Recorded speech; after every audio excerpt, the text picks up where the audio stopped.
Hello स्कूबर family, क्या हाल है। आज मैं आया हूँ गुरविंदर सिंह असल जी के पास। बहुत अच्छे ब्रीडर हैं, नामी ब्रीडर हैं पंजाब के। पहले इनका इंट्रोडक्शन ले लेते हैं। गुरविंदर जी, क्या हाल है जी? बढ़िया जी। आपके कैनल का नाम क्या है? Wonder chef channel. Wonder chef channel काफ़ी फेमस कैनल है और प्रॉपर ब्रीडिंग जो करते हैं जर्मन शेफर्ड उनमें से एक है। अगर इंडिया में आप इंडिया लेवल का काम कर रहे हैं, जो अच्छी ब्रीडिंग कर रहे हैं, और हम काफ़ी इनके पास में भी रहते हैं और इनको देखते हुए आए हैं कि जो अपनी ब्रीडिंग बेचते हैं।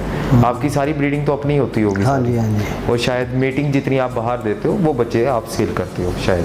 हाँ, नहीं, वो बच्चे चलो उनके सेल करवा देता हूँ मैं। उनके सेल करवा देते हो और वो कह के देते हो।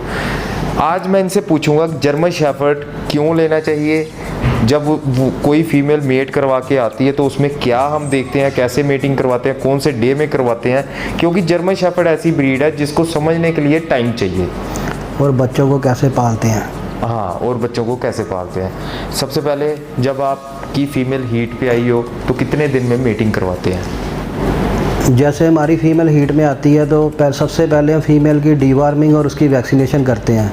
उसके बाद हम फीमेल का स्वैब कल्चर करवाते हैं। स्वैब कल्चर हम इसलिए करवाते हैं कि उससे फ़ीमेल के अंदर जो भी इन्फेक्शन हो उसका इन्फेक्शन का पता चल जाता है। ज़्यादातर लोग स्लाइड बनवाते हैं, कोई प्रोजेस्टेरोन लेवल चेक करवाता है। जितनी देर तक हम डॉग का स्वैब कल्चर नहीं करवाते उतनी देर तक प्रोजेस्टेरोन लेवल और स्लाइड बनाने का कोई फ़ायदा नहीं है, क्योंकि सारा काम फीमेल के अंदर कोई अगर इन्फेक्शन रह गई तो हम प्रोजेस्टेरोन लेवल चेक करवा के प्रॉपर प्रोजेस्टेरोन लेवल पे मीटिंग भी करवा लेते हैं, तब भी फीमेल कंसीव नहीं होती। इसलिए स्वैब कल्चर करवाना बहुत ज़रूरी है।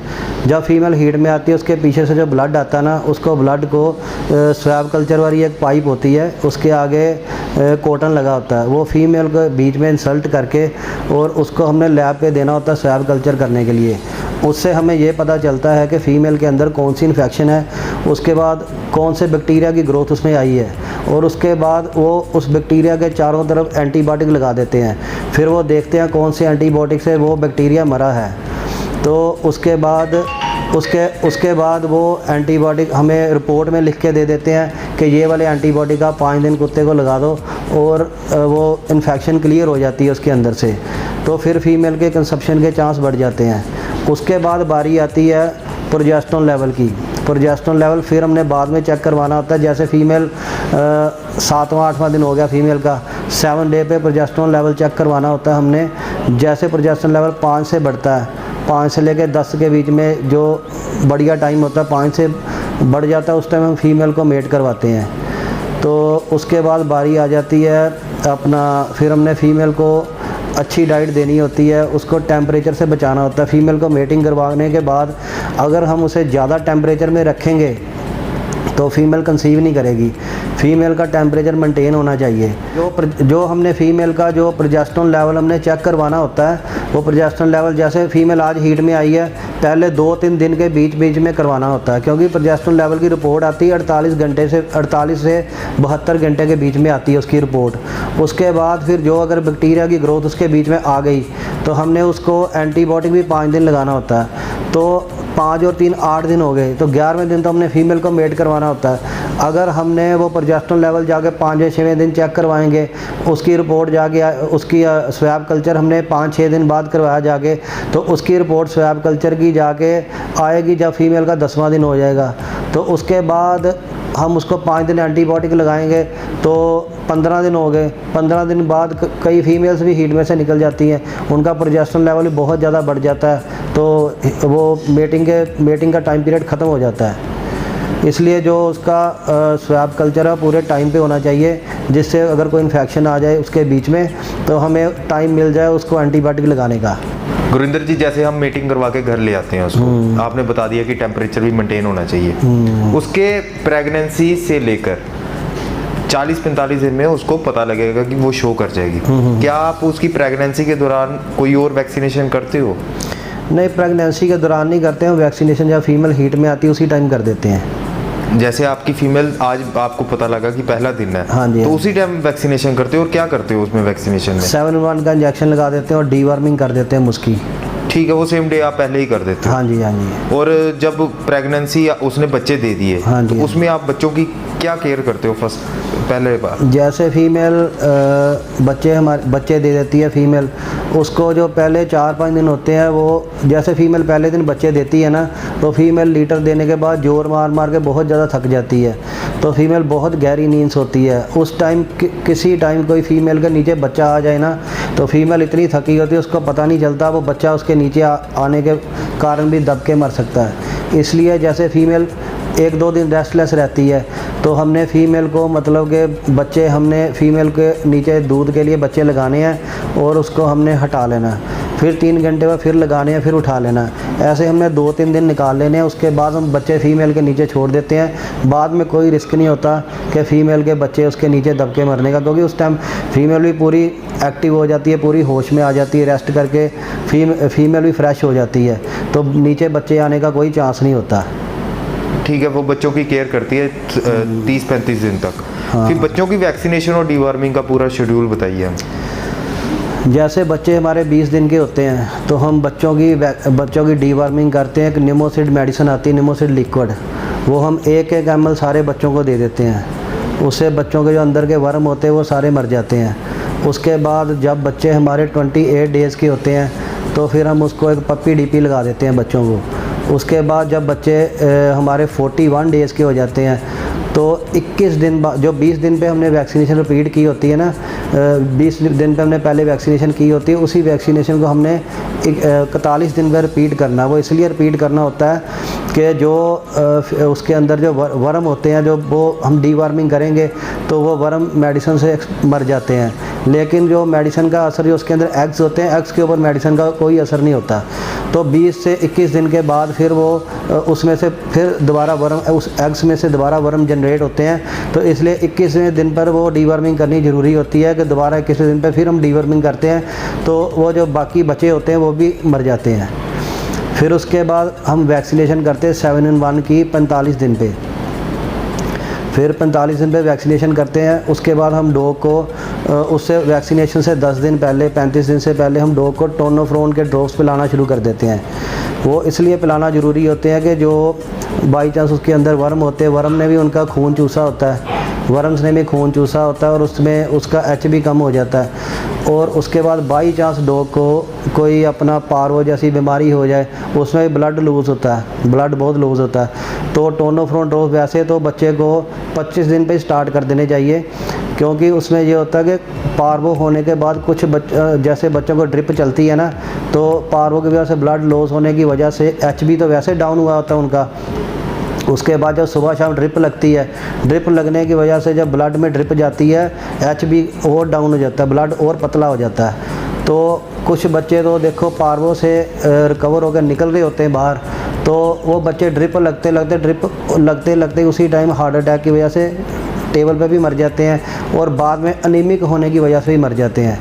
इसलिए हमें बच्चों को स्टार्टिंग से उसका ब्लड पूरा होना चाहिए बच्चे का। बाई चांस उसका पारो हो जाए ना, तो बच्चा अनीमिक होने की वजह से ना मरे। कई जर्मन शेफर्ड देखे पोटी खाते हैं अपनी। हाँ जी, हाँ जी। मैंने ज़्यादातर ब्रीड में यही देखा कि जर्मन शेफर्ड ही खाते हैं। कोई स्पेसिफिक रीज़न है इसका क्या? हाँ जी, ये इसलिए होता है कि जैसे हम मान लो हमने छोटी सी जगह पे बच्चे हमने रखे हुए हैं, तो वहाँ पर हम बच्चे अभी स्टूल पास करते हैं, तो हम उसी टाइम उसको इमीडिएटली सफाई नहीं करेंगे, तो बच्चे पोटी को समझते कि ये कोई डिफरेंट सी चीज़ है, उसको सूंघना शुरू कर देते हैं, मुंह मारना शुरू हो जाते हैं, बाद में बच्चे उसको पोटी को खाना शुरू कर देते हैं। एक तो ये रीज़न होता है। और जो बड़े डॉग्स होते हैं उनमें रीज़न ये होता है कि वो जो डाइजेस्टिव एंजाइम होते हैं ना बॉडी के अंदर, डाइजेस्टिव एंजाइम की कमी की वजह से वो पोटी खाते हैं बड़े डॉग। वो इसलिए खाते हैं। बच्चों में तो ये होता है कि अगर बच्चे स्टूल पास करते हैं, उनकी स्टूल पास करने की जगह अलग होनी चाहिए, उनके रहने की जगह अलग होनी चाहिए। अगर वो उसी जगह पे स्टूल पास करते हैं तो इमीडिएटली सफाई होनी चाहिए वहाँ पर। तो अगर बड़ा डॉग पोटी खाता है तो उसका ये होता है कि उसमें डाइजेस्टिव एंजाइम की कमी होती है। उसमें जैसे डॉग फीड खा लेता है तो उसको फीड प्रॉपर्ली डाइजेस्ट नहीं होती, वो सेमी सॉलिड पोटी करता है, तो उसमें उसको फीड की स्मेल दोबारा आती है, वैसे की वैसे ही फीड बाहर निकल जाती है। तो डॉग उसको फिर दोबारा उसको फीड की तरह स्मेल लेके उसको फीड पोटी को खाना शुरू कर देता है। तो आप क्या उसका इलाज करते हो? उसका ये इलाज है कि एक सिरप आता है लूपीजाइम सिरप आता है, वो जो एंजाइम होते हैं एंजाइम को बढ़ाने के लिए, जिससे डॉग की ये वाली पोटी खाने वाली आदत ख़त्म हो जाए। जैसे छोटा डॉग है अपना 6 महीने से पहले पहले वो डॉग को फीड के बाद 5 ml लूपीजा में उसको पिलाना। फीड के बाद जितनी बार फीड देनी उतनी बार उसको बाद में पिलाना। साथ में यूनिजाइम की एक टैबलेट आती है, आधी टैबलेट सुबह आधी टैबलेट शाम को, वो भी साथ में देनी है। और उसके बाद अगर जब दोबारा फिर अगर बड़ा डॉग खा रहा है, बड़े डॉग को 7 से 8 ml उसको फीड के बाद देनी है, 10 ml भी दे सकते हैं हम। और साथ में उसको यूनिजाइम की टैबलेट एक पूरी देनी है सुबह शाम फीड के बाद, कम से कम 1 महीना उसको देनी पड़ती है। उसके बाद वो डॉग जो सेमी सॉलिड पोटी कर रहा होता है ना, उसकी पोटी एकदम स्टूल उसका हार्ड हो जाता है, उसमें बिल्कुल मॉइस्चर नहीं रहता, फीड की स्मेल बिल्कुल नहीं रहती, एकदम मतलब कि ड्राई रहता है। और फिर उसमें उसको फीड की स्मेल नहीं आएगी, फिर वो दोबारा वो स्टूल नहीं खाएगा। तो ये चीज़ मतलब कि ठीक हो जाती है उससे। बड़ा अच्छा आपने रीज़न दिया वैसे इसका, नहीं तो रीज़न देते नहीं है कोई भी। हाँ जी, हाँ जी। कईयों के पास रीज़न होता है कि मेंटली प्रॉब्लम होती है, कईयों में मदर की प्रॉब्लम आ गई है। नहीं, नहीं, रीज़न आपने वैलिड दिया है। नहीं, और कोई प्रॉब्लम जो आप जर्मन शेफर्ड में आम लाइफ में फेस करते हो? जर्मन शेफर्ड का जैसे हमने मान लो बच्चे रखे हुए हैं, तो कुछ लोगों को पपीज़ पसंद आते हैं, बहुत हेल्दी हों, मोटे मोटे हों, भारे भारे पपीज़ हों। तो लोग जिन्होंने तो सेल करने होते हैं पपी, सिर्फ सेल करने के लिए रखे होते हैं, उन्होंने दिखाना होता है कि हमने पपी हेल्दी करके दिखाने हैं, हमारे डॉग की बोन इतनी हैवी है, हमारे डॉग का वेट इतना ज़्यादा है। और डॉग को खिला एक छोटी सी जगह पे बैठे रहते हैं केज के अंदर बच्चे, क्योंकि छोटे बच्चों की तो कोई एक्सरसाइज होती नहीं है। तो अब जैसे बाहर इतना टेम्परेचर हम बाहर भी निकाल नहीं सकते, छोटे बच्चे तो अंदर ही रहेंगे, उनको ओवर वेट कर देंगे बच्चों को ज़्यादा, तो उनके पेस्टन्स की प्रॉब्लम आ जाएगी, आगे वाले उनके पेस्टन्स बहुत ज़्यादा डाउन हो जाएंगे। बाद में लोग कहते हैं कैल्शियम सैंडोज का इंजेक्शन लगा दो, इसको आर्चिडॉल 6 लाख का इंजेक्शन लगाओ, इसमें कैल्शियम की कमी आ गई है। असल में कैल्शियम की कमी नहीं आती, उसकी बोन्स में इतनी ज़्यादा स्ट्रेंथ नहीं होती कि वो बॉडी का वेट झेल पाएँ, ओवर वेट नहीं झेल पाएंगे वो। अगर वेट ज़्यादा ओवर हो गया, उसकी हड्डियाँ पैरों की आगे वाली बेंड होगी, पंजे खुल जाएंगे उसके, फिर बाद में कैल्शियम के इंजेक्शन भी लगाने से वो प्रॉब्लम जल्दी सॉल्व नहीं होती। बाद में डॉग का वेट कम करना ही पड़ता हमें, डॉग की डाइट कम करके उसको खुला छोड़ना, एक्सरसाइज करनी, और डॉग एक्टिव रहना चाहिए, और उससे डॉग भी एक्टिव हो जाएगा, उसका वेट भी कंट्रोल हो जाएगा, और उसके पेस्टन भी डॉग के बिल्कुल सीधे हो जाएंगे। देखिए, 2 तरह की मार्केट होती है, एक होती है ब्रीडर की मार्केट, एक होती है ब्रोकर्स की मार्केट। ब्रीडर कहता है कि मेरी ब्लड लाइन स्ट्रॉन्ग है, हाँ जी। ब्रोकर कहता है मेरा बच्चा बालू की तरह है। वो जो जैसे कुछ भी लोग कहते हैं ना, हम बोलते हैं कि हमारी क्वालिटी बढ़िया है, हमारे पास शो वाले बच्चे हैं, हम ये बोल के बच्चा सेल करते हैं किसी को। तो जो ब्रोकर होता है वो सिर्फ ये बोलता है बच्चा भारा बहुत है, बच्चा बहुत भारा है, बालू की तरह देख, भालू की तरह बच्चा बहुत भारा है। लेकिन प्रॉब्लम सबसे बड़ी उनको ही होती है। लेकिन जब वो बच्चा बड़ा होता है, वो बच्चा 6 महीने का हो जाए, वो बच्चा 6 महीने का हो जाए, दोनों को इकट्ठे कर लो तो दोनों की क्वालिटी का पता चल जाएगा। जो भालू है, भालू का भी पता चल जाएगा, वो भालू ही रह जाएगा, जो जर्मन शेफर्ड है वो जर्मन शेफर्ड रहेगा। और जैसे हम बच्चे को उन्हीं दोनों बच्चों को हम शो में ले जाओ, जज के नीचे खड़ा कर दो, किसी एसपी जज के अंडर शो करो उसको, तो जो भालू है, भालू सबसे पीछे खड़ा होगा, भालू की तरफ देखेगा भी कोई नहीं, वो भालू की तरह ही बाहर हो जाएगा। मैंने ना एक डॉक्टर से इंटरव्यू किया था, मेरा उनका पर्सनली बात चल रहा था, वो कहते हैं कि जो भालू की तरह बच्चे दिखते हैं ना, ज़्यादातर प्रॉब्लम सभी उन्हीं में ही है। वो प्रॉब्लम उनको होती है जो बच्चे ज़्यादा भालू की तरह रहते हैं, वो बच्चों की एक्सरसाइज नहीं होती, और वो बच्चे छोटी सी जगह पे बंद रहते हैं, सिर्फ खाई जाते हैं और हैवी होते रहते हैं, उनकी एक्सरसाइज कोई नहीं होती, उनकी इम्यूनिटी बहुत कम होती है, और उनके पेस्टन भी उनके ख़राब होते हैं, पंजे खुल जाते हैं, आगे वाले पेस्टन डाउन हो जाते हैं, पीछे वाली टांगें भी ख़राब हो जाती हैं, और अपना जो जिसकी इम्यूनिटी नहीं, एक्सरसाइज कोई नहीं है, बीमारियाँ सबसे ज़्यादा उसी को लगेंगी, सबसे ज़्यादा उसको लगेंगी। भैया, आपने कई बार देखा होगा कि स्टैग लगा के जर्मन शेफर्ड दिखाया जाता है छोटे बच्चों को 30-35 दिन को, उसकी कई बार पूंछ पकड़ता है या जर्मन शेफर्ड का, मतलब वो बनता है क्या, वो कोई लॉजिक है उसके बिहाइंड? नहीं, छोटे बच्चों को स्टैग लगाने का कोई फ़ायदा नहीं है। अगर पेट क्वालिटी जर्मन शेफर्ड हो या शो क्वालिटी जर्मन शेफर्ड हो, 30-35 दिन के बच्चे को स्टैग लगा के उसकी टांग कहीं भी रख के किसी भी तरह की शेप उसकी बना सकते हैं हम, उसकी टेल कहीं भी दिखा सकते हैं हम, उसकी शेप बन जाएगी, वो बच्चा पेट क्वालिटी का बच्चा भी शो क्वालिटी का ही लगेगा। और इसलिए छोटे बच्चे को स्टैग लगाने का कोई फ़ायदा नहीं है। जब बच्चा अपने चारों पैरों पे खड़ा होना शुरू करता है, उसकी जब बच्चे की मार्किंग सारी लेग्स के ऊपर मार्किंग बन जाती है, वो डॉग 4-5 महीने का हो जाता है, उस टाइम बच्चे को स्टैग लगाओ तो उसका तो कोई मतलब बनता है, लेकिन इतने छोटे बच्चे को स्टैग लगाने का कोई फ़ायदा नहीं है। कुछ लोग आपके पास कितने इम्पोर्ट हैं अभी? मेरे पास इस टाइम एक ही इम्पोर्ट है। एक ही इम्पोर्ट है? हाँ जी, हाँ जी, 3 इम्पोर्ट से 2 इम्पोर्ट होगा, अभी थोड़े दिन पहले पीछे एक्सपायर हो चुके मेरे। एक तो 12 साल का हो गया था, वो ज़्यादा एज हो गई थी, और एक मेरा 7.5-8 साल का हो गया था, उसका स्टमक ब्लोट बन गया, उसकी वजह से वो एक्सपायर हो गया। एक जब आपके पास कोई नया कस्टमर आता है, जैसे आपको कॉल आती है, उसको हाँ जी, हाँ भी जी, कॉल करते ही होंगे कस्टमर। हाँ जी, हाँ जी। तो आप उनको आपको कैसे पता लगता है कि वो लेने लायक है कस्टमर, या अडॉप्ट करने के लिए लायक है? क्योंकि आपको अच्छे ब्रीडर को यही रहता है कि मेरा बच्चा कहीं अच्छे होम में जाए, तो आप कैसे डिसाइड करते हो उसको? जैसे हमसे किसी अच्छे ब्रीडर ने डॉग लेना होता है, वो हमें सिर्फ यही पूछता है कि मैंने डॉग शो करना, मुझे शो के लिए डॉग चाहिए, मुझे शो के लिए डॉग चाहिए, तो मुझे आप बेस्ट जो भी डॉग है, मेल या फीमेल, वो मुझे दो। तो वो तो चलो हमें पता चल जाएगा इस बंदे को शो के लिए डॉग चाहिए, इसको अच्छा डॉग चाहिए, इसका नॉलेज है और इसने अच्छा ही डॉग लेना है। और जो आम कस्टमर होता है वो फ़ोन करके पूछता है कि आपके पास कितने बच्चे हैं, कितने डॉग्स हैं आपके पास, तो कौन सी लाइन है। जो लाइन हम उसको बताते हैं उसके बारे में उसको खुद को नहीं पता होता, तो हमें वहीं से पता चल जाता है कस्टमर को कितनी नॉलेज है, ये हमारे डॉग्स का प्राइस खर्च सकता या नहीं खर्च सकता, अच्छी क्वालिटी का डॉग ये ले सकता या नहीं ले सकता। तो हमें वहीं से पता चल जाता है कि हमारी एक ब्रीडिंग का इतना बढ़िया शो क्वालिटी का डॉग है, ऐसे बंदे को हम देकर अपना डॉग वेस्ट नहीं कर सकते। हमारी ब्रीडिंग का जो बढ़िया डॉग है, हम शो करने वाले बंदे को दे के हमें ज़्यादा खुशी मिलती है। लाइन होता क्या वैसे? हाँ जी, लाइन का मतलब क्या होता है? बेसिक पर चल पड़ते हैं। लाइन जैसे ब्लड लाइन की बात कर रहे हैं, जैसे मेरा ये पपीज़ हैं, इनके फादर मदर कौन है, उनके ग्रैंडफादर, उनके ग्रैंडफादर, ग्रेट ग्रैंडफादर कौन से हैं, वो उस ब्लड लाइन को बोलते हैं। जैसे ये मेरे पास पपीज़ हुए हैं, जैसे आज पपीज़ पड़े हैं मेरे पास, इनके पीछे जो ब्लड लाइन है, जो जैसे वी ए डॉग, इनकी ब्लड लाइन के बीच में कौन कौन से लगे हुए हैं, जो फेमस डॉग हैं जिनको सारे लोग जानते हैं, वो मेन हमने उनको बताना होता है कि इस ब्लड लाइन के डॉग है हमारे पास। एक ना लाइन बड़ी चली थी, बोला छोला लाइन। हाँ जी, हाँ जी। वो भी कहता था ये गरेवाल लाइन के बच्चे हैं।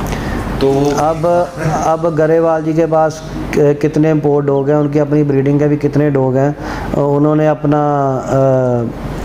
अब उनके को क्या पता कौन से डॉग का बच्चा है।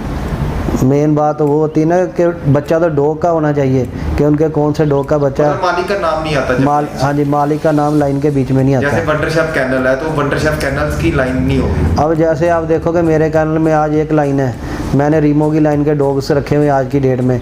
अब कल को मैं नीरो की लाइन के डॉग्स ले आऊँगा, या टेल की लाइन्स के डॉग्स ले आऊँगा, और किसी वीए की लाइन्स के डॉग ले आऊँगा, तो वो वंडरशेफ कैनल की लाइन थोड़ी रहेगी, वो तो डॉग्स की लाइन होती है। डॉग्स की लाइन अपनी होती है। ब्रीड तो मैं डॉग्स के ऊपर कर रहा हूँ, डॉग्स की ब्लड लाइन्स के ऊपर कर रहा हूँ, कैनल्स के ऊपर तो ब्रीड नहीं कर रहा मैं। जो सारी ज़िंदगी मेरे कैनल में वही लाइन रहेगी। चलो ठीक है भैया, आपने हमें समझाया इस वीडियो में कि बच्चों की केयर करनी चाहिए, क्या उसको दवाई देनी चाहिए साथ में, और कैसे करना चाहिए। वो भी अच्छे घरों में बच्चे जाएं, और आपसे कभी नॉलेज हमने लेनी होगी तो आपको फिर से मिल जाएंगे। Thank you.